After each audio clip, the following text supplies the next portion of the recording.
la décennie. Le Rwanda, tant que Félix Tshisekedi, président de la République, Azali Kokebisa Kagame, Kagame a compris que ceux qui tolobito ça la guerre, Namboka na Rwanda, Bazamboka Moké, Baza concentré quelque part, Batebele Bakokufa, il va perdre la guerre. Qu'est-ce qu'il a fait? Il a dit, je suis d'accord pour faire la guerre, mais la guerre n'est pas en Abino. A déplacer guerre à Yenango et pas en Abisso. Biso to commis presque la défensive parce qu'il faut protéger la population en Abisso. Tu vois que Mandou qui a réserve, il y a en désordre, sachant que tout ça, na Goma, na Bukavu, il faut protéger la population civile. Mais on va profiter, on a une faiblesse de notre part, attaquer Bisso jusqu'à ce que Bazo ba ville au Nengabasu. Mais j'aime l'approche. Il y a Félix Tshisekedi. Quand l'adversaire est fort, il ne faut plus l'attaquer, il faut le contourner. Surtout, je l'ai toujours dit, devant un hypocrite, il faut se faire passer pour hypocrite aussi. Et que les meilleurs hypocrites gagnent. Tshisekedi a compris qu'avec l'armée, la volonté à bas jeunes, il y a armé, d'une manière générale, les alliés, à part quelques individus, eux, au travail d'infiltration jusqu'à présent, en temps réel, comment il faut décourager notre armée. Mais la grande partie, Basoda Nabiso, Bazaki na bolingo ya kobunda, bazala bolingo ya kobunda. Voilà pourquoi l'État vaccina mbongo, kaka une manière à motiver bango babunda. Mais tu sais qu'avec cette armée, tu continuer à kobunda, mais il y a un grand travail à faire. L'armée fait déjà un grand travail. Mais perfection, tozo luka. Ça va nous prendre du temps. L'État met de moyens. Bazo continuer ma formation et la volonté. Tozo qu'on rappelle que je pense que dans un avenir très proche, nous serons encore na zénith toujours luka ndenge toko imaginer te. Bravo na armée là ba fort makasi wazo sala. Mais autre koma dans 2 ans, 3 ans, 4, 5 ans, je pense que Batebele ba robanga biso. Mais Tshisekedi a compris cela. Tshisekedi a imposé règles et jeu. Kagame a imposé qui guerre biso to imposer diplomatie. Et ça coup proportionnel. Kagame a dit que point fort na ye za guerre, na guerre na kobeta biso. Biso vite, na guerre peut to bunda. Mais biso to perdre des potes za la bato na biso belé faut to protéger. Il y a beaucoup de méandres. To bunda, mais to bunda sikote. To bunda pour na kobatela, mais to bunda parce que to yebi intégrité. Il y a eu beaucoup de réflexions autour de ça et nous avons étudié, Tshisekedi a imposé également na Kagame. Kagame ne s'attendait pas que Tshisekedi a imposé les règles du jeu. Oh, les gens makabotali diplomatie. Il y a des kozala. Tshisekedi a déplacé Kagame na terrain. Tobunda koto te yaka côté la diplomatie. A imposé la diplomatie, place Kagame a commis un problème na diplomatie. Quand nous sommes français, quand nous nous filmons, vous faites. Mais ça, c'est un malobezo bétan. Accusation na accusation. Tokomo vivre makambo film. Bobundira mututo chake olme yomoko kitisi munduki. Pour malobele qui pouvoir ya munduki. Nde musaliza kusala malelo. Donc Congolais, nous n'avons pas perdu la guerre. Peut-être une bataille et cause à la perdu. Mais guerre était. Bateau yo ki omoni bazo tia minoko na Nord Kivu malgré accord ko signamé na États-Unis d'ici les demain. Bateau bazo continuer ça bateau baza sous sanction. Bateau ba beta ki bango déjà l'Union européenne, États-Unis. Bateau là baza frustré, il commence à faire sortir des discours tokotika te tozo kende to. Kolobeza problème te ko pousse na ndeza problème. Koloba ko koma na kisangani eza problème te. Ko pousse na ndeza problème. Les hommes bakamute na zana goma te tout ça banda kala na to banda ko sala bajia ko bata bate mutazana goma mutazali banda poussa na nde total comme ça les infractions yo poussa na comment la kisangani goma so komaki on a perdu la bataille comment ce kisangani comment balumbashi ça la gêne lingi on verra la fin de cette mélodie comment les choses vont évoluer parce que dans la guerre nyonso ya monde au-delà ya kobunda ko solo les alaka déjà c'est difficile de récupérer ce que l'ennemi nous a imposé par la guerre. Ce qu'il a détruit, la guerre, la négociation. Mais négociation, qui a imposé guerre au-delà, ils ont réfléchi. Je parle de la guerre. Je ne parle pas de la gestion, je parle de la guerre. Surtout maman ou ya moi si yo. Maman ou ya moi si affaires étrangères ou moi na moi si yo. Na habité. Nabota mona na pese ndoito na sala nini pour mona qualité ya mosala mona mwasi wana za kosala esengeli azala mona mobali te ye moko azo valoir ata 15 ministres de la gouvernement mona mwasi wana et c'est de là que M. Mpunga parlait de la méritocratie. Le développement est un fait de mentalité, c'est un fait de conscience, mais aujourd'hui on parle de la méritocratie, non pas pour un parti politique. Union nationale à gouvernement mingi. Il y a des improductifs, les gens qui sont dépassés par les événements, comme je l'ai toujours dit. Baroyabité, nga naza na poids politique parce qu'on a représenté province. Tu ne représentes rien. Il y a eu la guerre, il fallait tenir des discours. Toi, tu n'as représenté rien. Vanda kimia bakopesa ou bakopesa. So pe bapesi yote. Lobby aye, tata ekolo mbie, n'a parlé de la soupe. Basololi stratégiquement, yakala. Voilà des formations. Tu sais que ici, à comprendre étant boli à géopolitique ya monde. À comprendre étant boli, il y a géopolitique ya monde.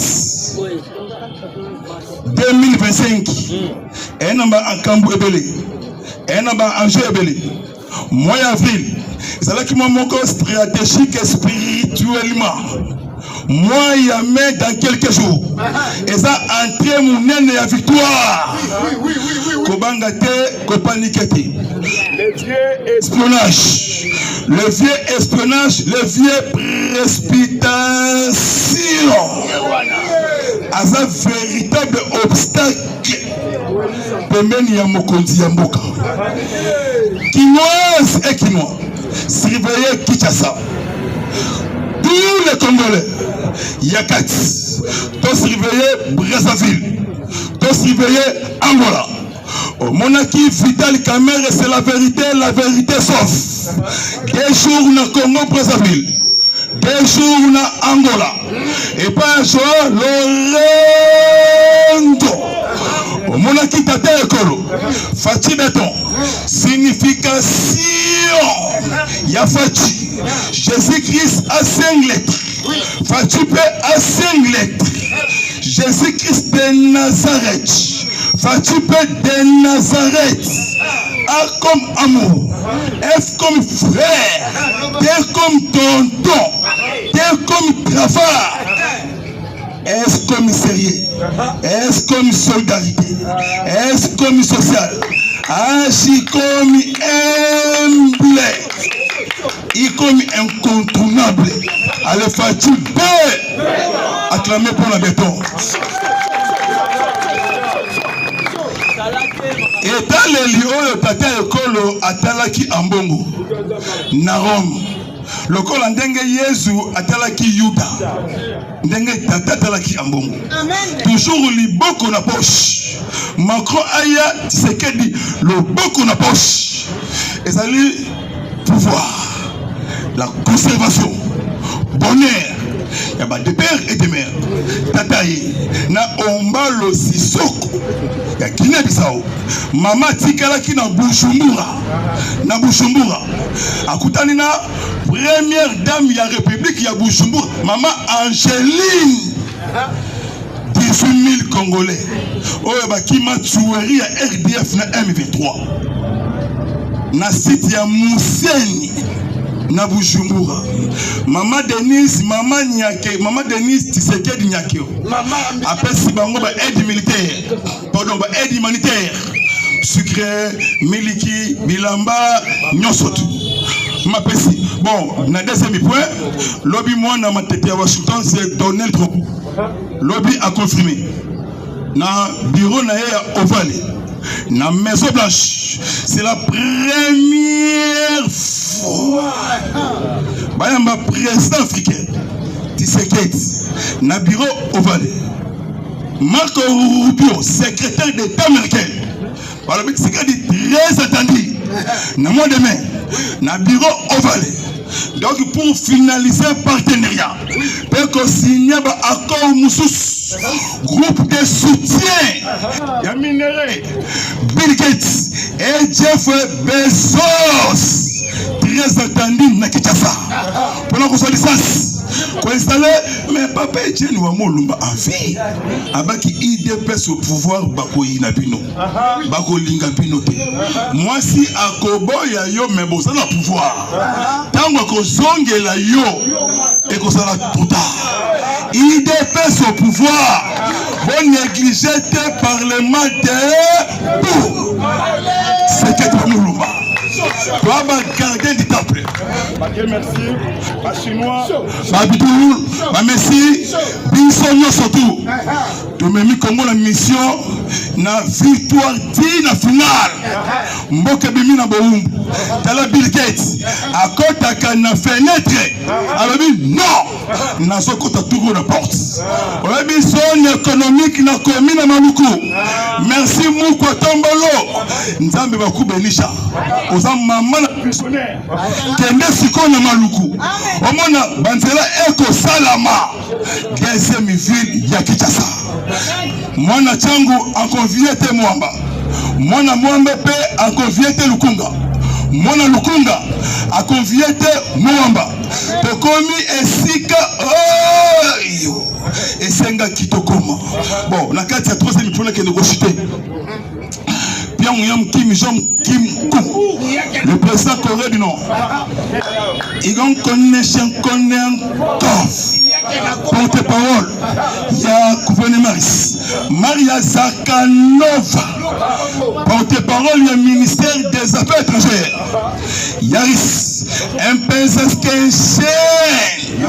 il y a Iran il y a Sony Kiev le président Vietnam Trump balusi mukili aziba ali na nyonso tu bona Kongo ba installé bo investi sasu akomona makambo oyo nyewa mona kina Mali tate ekolo ababi mutu abimate Zala awa omo leve evenement mais le monsieur au nom de Kabasele alinga ki apungwe ba bisi stop Zala mon omo leve evenement ato beli oh Maria oh malaria oh mukongo okokende mama yemo tokomi sika malamu tokomi ngai na eko fortifier bino na eko consatiser pe kosangisa tokomi suka makamba minene na makati makamba minene et boy séparation 450 tribus nous sommes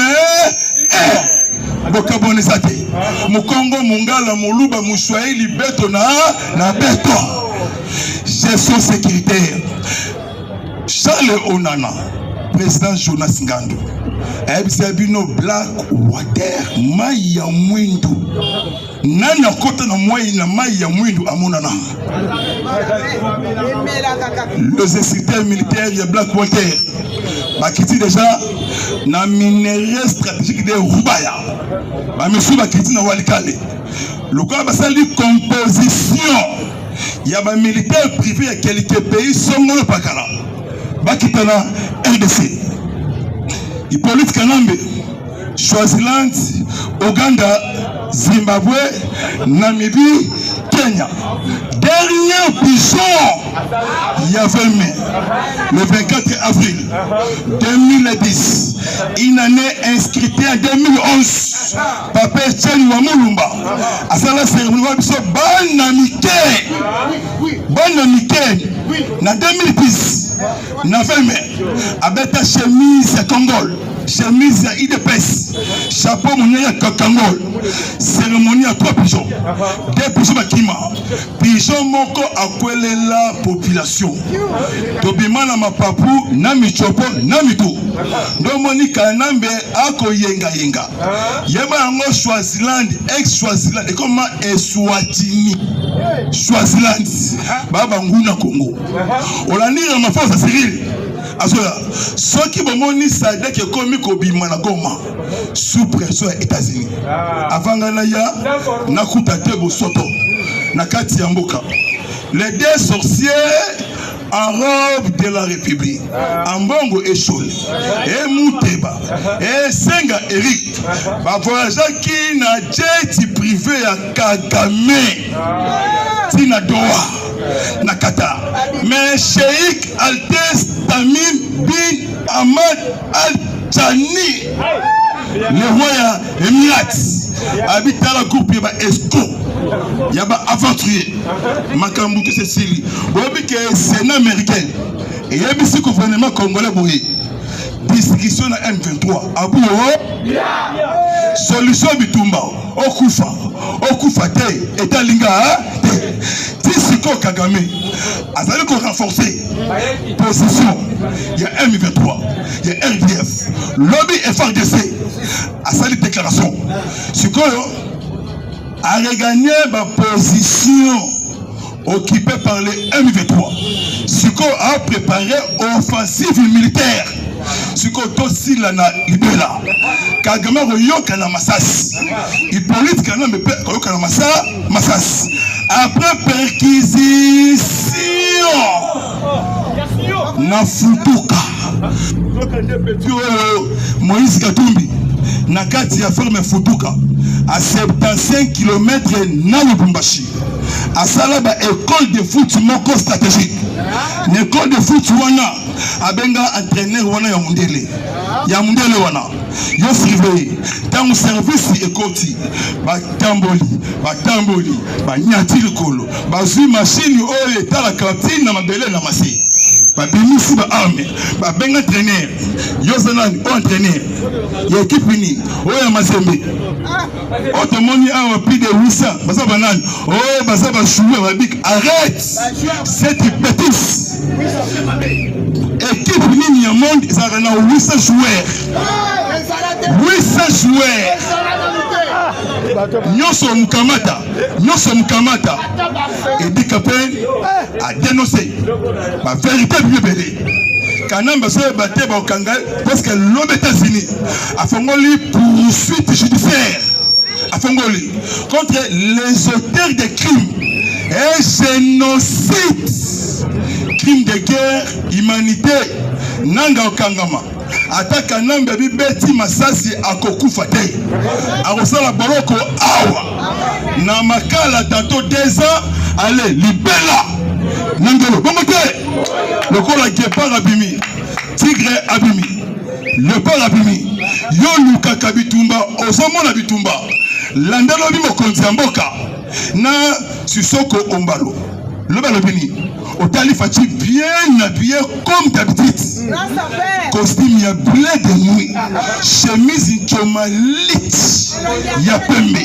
Nathalie Tamboli ya mokonzi na bi voilà. Choisis la Zambie. Mandat et mes missions. Alors Syrie peuple ya Goma. Habite dans quelques jours. Azotsa vrai paix.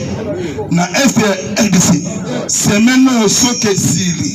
Oh kuna bana changu pardon vraiment deko to sala na opposition à l'époque mutasaki boy faut kangaye parce que dol et la kat bon mais que ba aussi ba conteneur kinga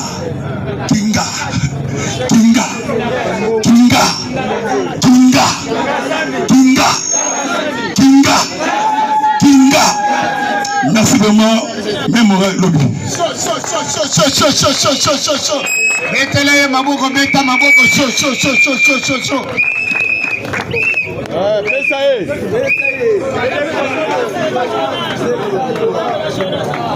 IDPS vivant. C'est Messali. En tout cas, tu as encouragé vraiment le président Miege pour la maboko. En tout cas, il a bien parlé. Pour qui rapidement la information. Le président qui était venu hier, Omalo Sissoko, le président de la Guinée-Bissau, ce n'était qu'un envoyé de Macron. Azaki qui envoyé à Macron parce que les Français tindiki ombre pour négocier, pour plaider. Il y a un moment où président parce que les États-Unis ont contrôle la Congo. Maintenant, les Français sont en partie. D'ailleurs, dans les jours qui suivent, il y a des émissaires, il y a Grande-Bretagne, toujours pour la Macambétali minéré. Parce que tout le monde a comprendre qu'il faut entrer maintenant par la grande porte. Omalo Sissoko, c'était un envoyé de la France, a plaidé pour les Français, pour les Français. Maloba konde tienti seka lobara na ba européen nenge bozo négliger RDC bokota la RDC na fait bokota ngo wapie yango ekoki samite parce que ba européen basali mabe mingi na mboko surtout les français basali mabe belé na mboka na biso maintenant alors les lots baza kolela parce que les lots place ces espaces ils sont en train de pleurer. Maintenant qu'est-ce qui se passe?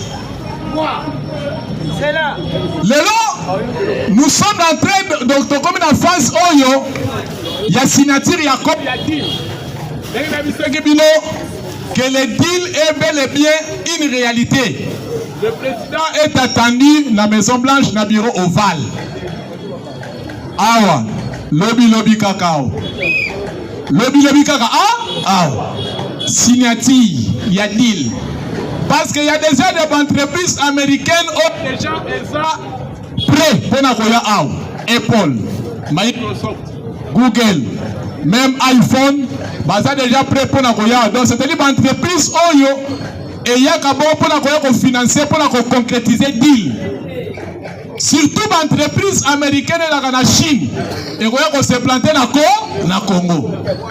Parce que les Américains vont évaluer les minéraux, valeur des minéraux au Congo à plus de 90 000 milliards de dollars. 90 000 milliards. Mais la Banque mondiale a conseillé en 2001 que les minéraux à Congo sont évalués dans 24 000 milliards. Lukuta Mouné, il est pas vivant.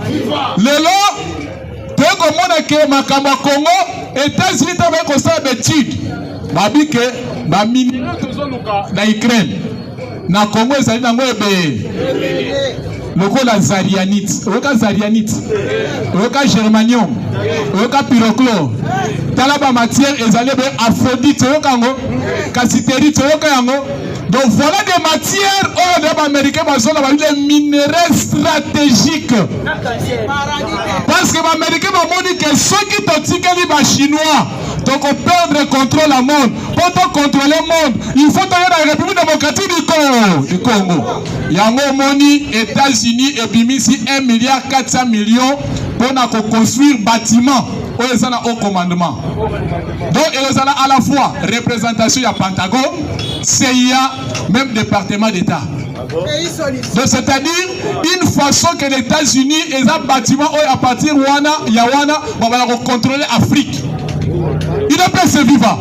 Donc, c'est-à-dire le Congo et les autres relance. On a dans ma camp opposé à Nzalate.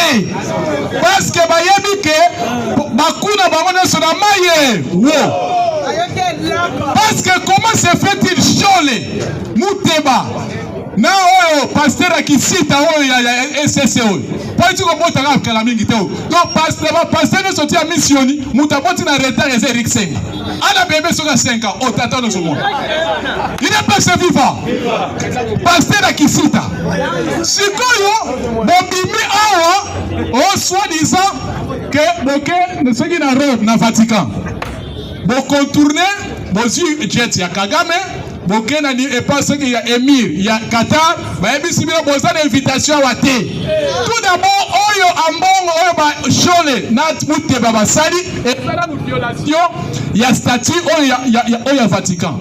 Parce que malobi situation politique dans le Vatican est en berne. Pourquoi ça la politique T?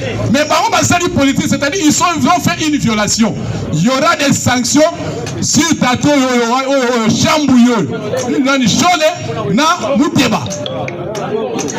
violé la loi canonique. Miyibi. Il ne peut se vivre. D'ailleurs, yo, Kabound. Yo.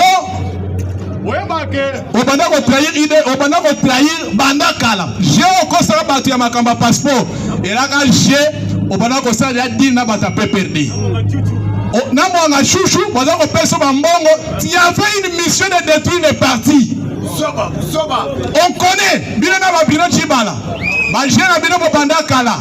Mais makambo nyonso za ko sala toyebi kozala no porte-parole la PPRD bandaka toyebi ke bando zaka na IDP solaka na PPRD mais kebana Kabundu kebana to suki pour ma président bayezo peut to continuer lobby IDP se vivant par respect d'abord par humilité simplicité je laisse la parole au président Jonas Charles Onana. L'Afrique a la forme d'un revolver dont la gâchette se trouve entre les mains de José pour percevoir l'argent. IDPS viva. La botolite mena 5 secondes. Jean-Marc Sokia Zoloba a ebiti nanini abimi libandate. bazaki mibale. Il a fallu baboma bango na kati ya prison pour chef de l'État a un problème. Boanya pe maele ya chef de l'État ndo monaki babimisaki même azoloba azazoba aebi babimisaki ete. Alors suite na ye ezali mutu nyonso abundisaka Félix asuka kaka mabe. Jean-Marc ne pèse rien. C'est de 0 à 0.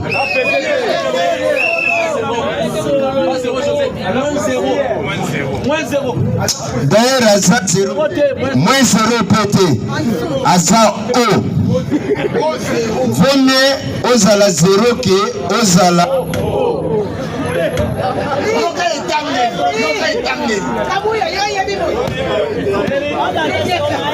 Tous à la calme, match est bien. On a gagné temps. C'est la Mokozimboto sur la prochaine. L'IDPS viva, le parlementaire debout, le parlementaire debout, le parlementaire debout, rien que l'IDPS, rien que l'IDPS, rien que l'IDPS. L'Afrique a la forme d'un revolver dont la gâchette se trouve au Congo. Franck Fano. Congo, terre d'avenir, est-il menacé? Emery Patrice Lumumba. Je ramènerai la paix d'une manière définitive à l'est de la République démocratique du Congo. Fachi Péton. Ne jamais trahir le Congo. Mouzé Laurent Désiré Kabila. Retirez vos mains en Afrique. Retirez vos mains au Congo. Pape François, ce qui se passe à l'est de la République démocratique du Congo, c'est un génocide oublié. Pape François. Congolais de père et de mère, bonjour. Écoutez bien les informations. Le département d'État américain aux affaires africaines a annoncé Fachi Béton les premiers. Bengi Yango et Kozala accord historique.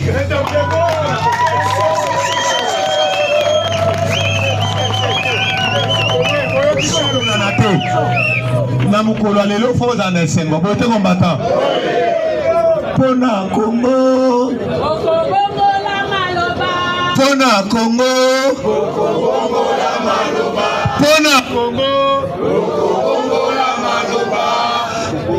il peut se vivre na linyo matabisi kozali tomona na loboko likolo tomona loboko likolo Fachiba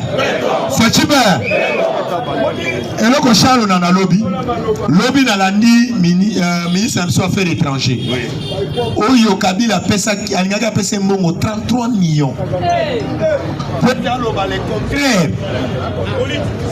nenga kendaki na niveau États-Unis d'Amérique mais aboyi mbongo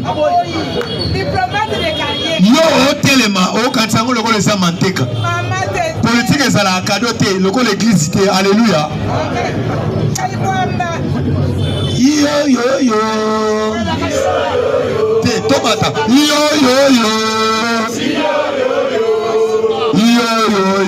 leke yo sangwa mawa Echena kenda Echena kufa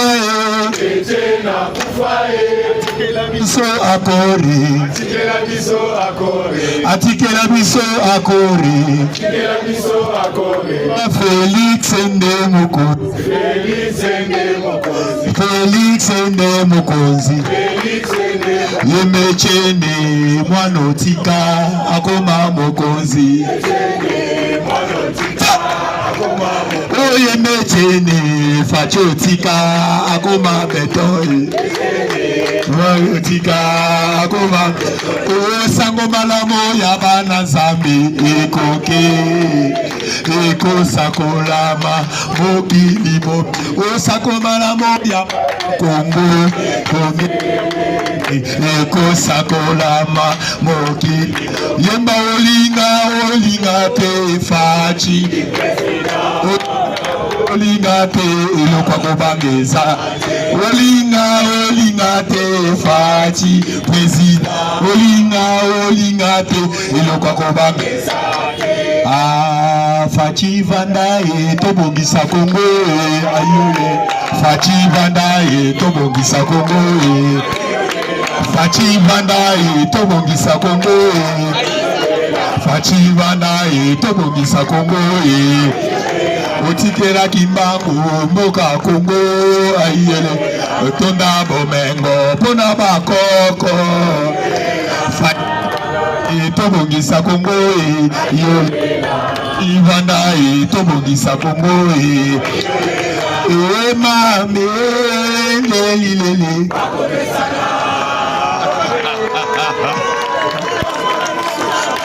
bakomesana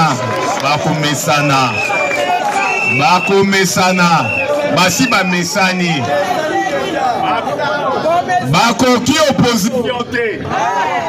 opposition te biso tofanda plus de 35 ans tosimba manduki te la non-violence. Les États-Unis d'Amérique, département d'État aux affaires africaines, ba annoncé Fachi Beton lobby. Ba bengi yango accord historique. Accord du siècle. On a commentaire ya américain. Commentaire ya américain.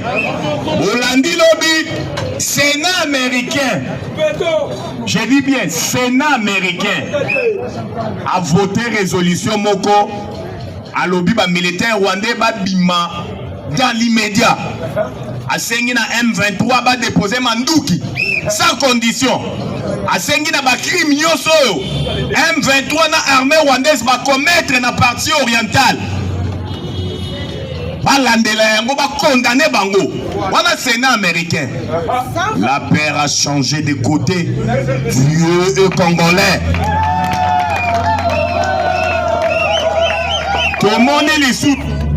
Tomoni les soufou Obitumba depuis dimanche et ça m'a cassé surtout na Kaziba na Sud Kivu na Nord Kivu avant-hier et Zalaki na Lubero banyanga la 4 armée rwandaise M23 ba qui va progresser na Lubero mais ba kutana ki na miraille défensif ya FARDC les gars bako sabinoté Mikolo armée Nabiso mourra les au zénith. Ça fait pourquoi? Les soldes de militaires qui a été reviés à la hausse par Fachi Beton. Président solution. Pour analyser encore. La déclaration des 5 principes. La déclaration des principes. Oyo Toutaki ko signé dans les États-Unis d'Amérique. Entre ministre Nabiso et Affaires étrangères. Thérèse Kaikwamba na Olivier Yaba Rwandais. Pour remarquer que l'homme peut être Bouchaki Kate. Maman Thérèse a beau copier ça Olivier Mbote. Vous remarquez qu'il y a donc on analyse en quoi. Na déclaration on a Yaba principe parce que balobi est en défaveur na biso. Balobi est en défaveur. Donc on analyse en quoi article par article. Et ça c'est qui 7 principes dans l'article. Principe par principe. Sans plus tarder, département d'État américain. Nous collons lobby va annoncer Fachi Beton les premières dans les États-Unis d'Amérique. Département d'État et lobby accord OESA historique au bishop américain. Donc on a investir 500 milliards. Nalobi bien 500 milliards. Ma pesina chiffre. On a moni bande ko bela ki angoli ko likolo. Donc on a investir 500 milliards. Pendant 15 ans. Au monde Mikolo, allié de taille, il y a Congo et ça américain. Bakomi ko la kisa yango boy. Boye de loko nini police kanambe. Tango yaki na Goma ngasa na Goma. Boye yango. Na profiter na lobila yango. I police kanambe ayaki bel et bien na Goma. Mais yako kamo ezali ke abanda qui est pas vieux jaloux. Sassou Nguesso discrètement Sassou Nguesso a comme une haine viscérale contre Fachi Béton. Likolo ya pont. Il fallait qu'il batongela et pas ya Fachi na Braza Tiawa. Pour navire nyonso ya biso yaka na mboma na matadi et soukara na point noir biso to recevoir ka ba conteneur na bambonga muke na po ya ngaka sala. Mais toi l'obité pour à nos profonds ya banana. Yango bomonaka haine viscérale wana ça soit comme na yango. Ayambaki Hippolyte Kanambe d'une manière discrète. Vieux jaloux basolo lina Hippolyte Kanambe. Oh basolo la ki ngana to ibité. Hippolyte Kanambe na Gisenyi. Kano rapide. Tina périphérique à Goma. Na résidence mo ba benga Gagnote. Alali wana 48 heures. Déclaration à Yaki Asala, oh RFI anosaki na Goma, oyoyo Barbara Nzimbi porte-parole na alobaki Kabila kolobana Goma à partir ya akolobana Goma à s'adresser na nation à partir à Goma. Mais tangu ba américain ba comprendre qui déjà quintessence du Kambo ya Yaki kolobila. D'après les informations à notre possession, alingaki Abouma AFC Abomina M23 a créé Arc-en-Ciel. Alobina Zoya Tina Kinshasa à s'afficher. Les Américains va comprendre babi sokyo meki au bimago mate. Donc boma ondenge to bomara savimbi. Ayo kibongo bangi. Azongi na Rwanda. Kabila atikala kozala jamais congolais. Baza bato il faut ba kanga minoko. To sepeli na décision du ministre l'intérieur a ko suspendre l'activité peut perdre sur toute l'étendue de la République. Ce sont des sanguinaires. Oh ba na leso ba ko pesa biso IDPST. Rebisaki bango bako mesana. Et si ba mesani